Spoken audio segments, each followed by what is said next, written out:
മേഘ എന്ന ആബി ഉദ്യോഗസ്ഥ ട്രെയിനിന് അടിയിൽ ചാടി ആത്മഹത്യ ചെയ്ത വാർത്ത നിങ്ങളെല്ലാവരും കേട്ടിരിക്കുമല്ലോ. 2 മാസമായി. സഹപ്രവർത്തകനും കാമുകനുമായിരുന്ന എടപ്പാൾ സ്വദേശി സുഗാന്ത് സുരേഷാണ് ഇതിന് പിന്നിലെന്ന് അന്നേ പോലീസ് വളരെ വ്യക്തമായിട്ട് പറഞ്ഞതാണ്. എന്നാൽ നീണ്ട 2 മാസങ്ങൾ സെഷൻസ് കോടതിയിലും ഹൈക്കോടതിയിലും പോയി ജാമ്യം എടുക്കാൻ ഉള്ള അവസരവും സൗകര്യവും കേരള പോലീസ് അദ്ദേഹത്തിന് ചെയ്തു കൊടുത്തു. 2 മാസമായിട്ടും ഇത്രയും ഹൈ പ്രൊഫൈലുള്ള ഒരു ഉദ്യോഗസ്ഥൻ എങ്ങനെ ഒളിവിൽ കഴിഞ്ഞു എന്നാണ് ശ്രീ ബെച്ചു കുര്യൻ തോമസ് ഹൈക്കോടതി ജഡ്ജി ഇദ്ദേഹത്തിൻ്റെ മുൻകൂർ ജാമ്യാപേക്ഷ തള്ളിക്കൊണ്ട് സർക്കാരിനോട് ചോദിച്ചത്.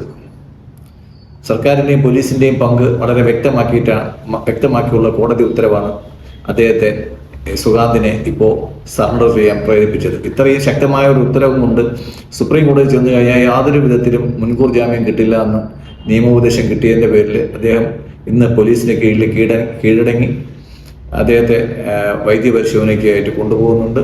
കൂടുതൽ വിവരങ്ങൾ ഞങ്ങൾക്ക് ലഭ്യമാവുന്ന മുറയ്ക്ക് നിങ്ങൾ അറിയിക്കാം. നന്ദി, നമസ്കാരം. കമൻറ്റ് ചെയ്യുക, ഷെയർ ചെയ്യുക.